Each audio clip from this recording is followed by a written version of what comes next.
This video is brought to you by CuriosityStream. Sign up now and get our streaming service, Nebula, absolutely free, where you can get exclusive TLDR videos and an extended version of our new show, The Daily Briefing. Earlier this month, the European Commission announced that it will be using a new mechanism to cut EU funding which is going to Hungary, in reaction to incumbent President Viktor Orban's undermining of the rule of law within his nation. This announcement came 2 days after Orban won his 4th consecutive term in an election which was described by the OSCE as free but not fair, much like the previous 2 elections in Hungary. So in this video, we're going to be looking at this new EU mechanism, what it means for the EU more generally, and how it might affect Hungarian politics.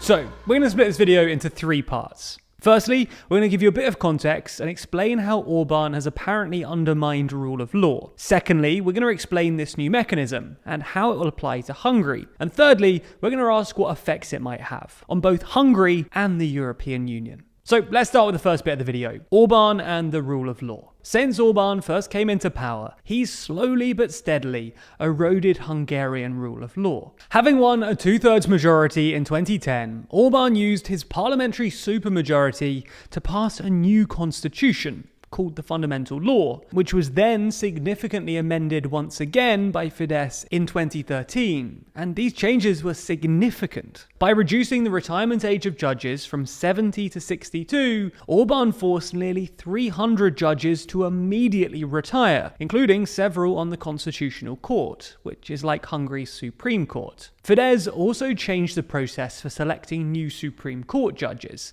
to give more control to the incumbent party, as well as increasing the number of Constitutional Court judges from 11 to 15, which meant that by 2015, Fidesz had chosen a majority of the judges themselves, 18 out of the 15 on the court. The new constitution also limited the power of the Constitutional Court when it came to its rulings on budgetary matters.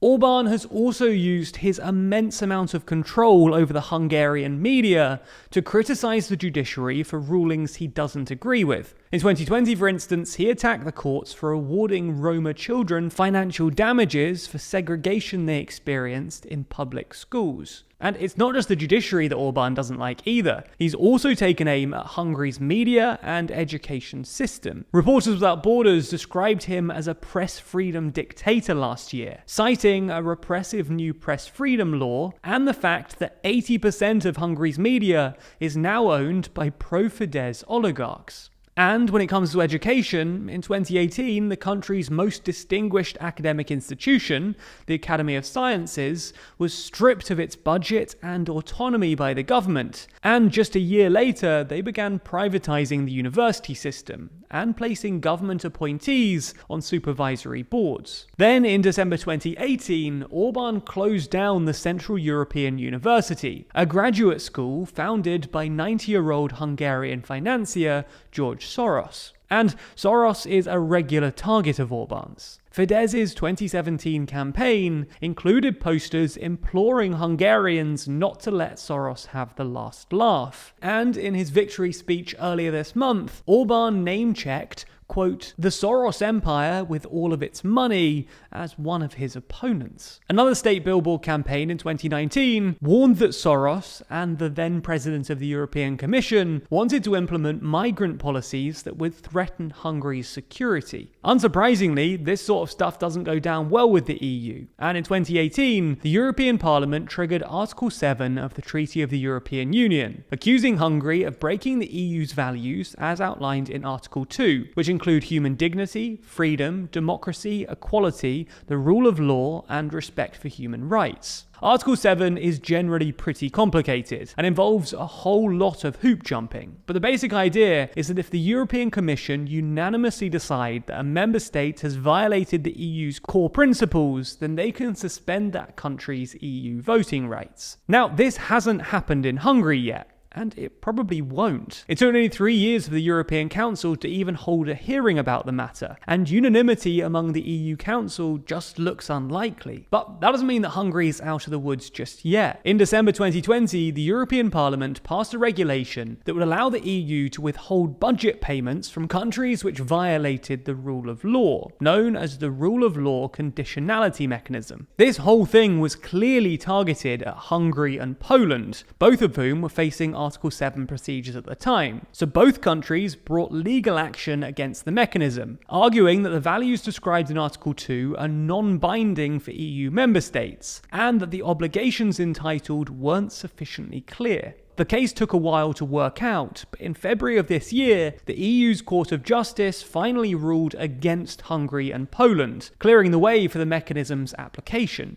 The European Commission were going to use the mechanism against Hungary immediately, but decided to wait until after the elections to avoid accusations of election interference. However, on April 3rd, Orbán won his 4th consecutive term in office. And 2 days later, the European Commission decided to act and triggered the mechanism. That means that Hungary is now set to get a hearing on this matter. And before any cuts to EU funding are actually approved, they have to be agreed to by a qualified majority of the European Council, i.e. at least 55% of EU countries who represent at least 65% of the total population. While this might take time to happen, as things stand, it looks likely. Only Poland is expected to support Hungary, and a 77% majority of the European Parliament voted in favour of introducing the mechanism just last year. If it does happen then, Hungary could lose access to roughly 40 billion euros worth of EU funds that it's set to receive within the next EU budget cycle, which runs until 2027. And this could cause some real economic hardship for Hungary, who not only rely on EU funding, but who are also suffering through major economic difficulty, with inflation running at a 15-year high of 8.5%.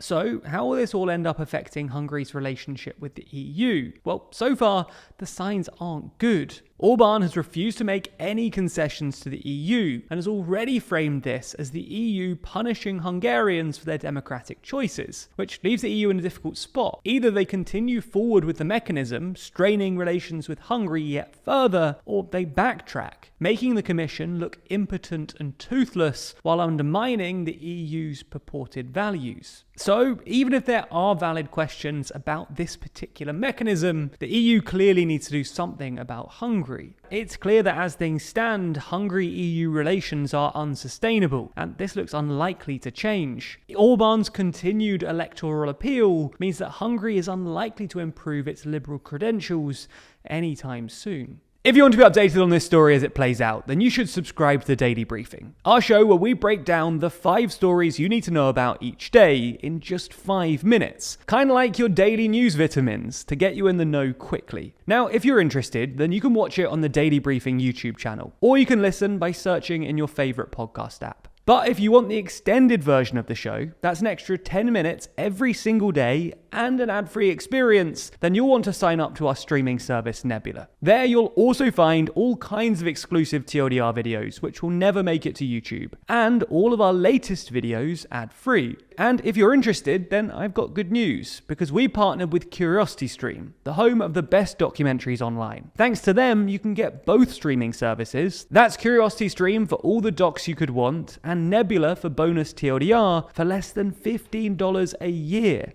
That's a wild deal, and a 26% discount on their already low price. So get yourself a ton of documentaries and exclusive content from your favorite creators, including the Daily Briefing Extended Edition, by signing up using the link below. Thanks for your support.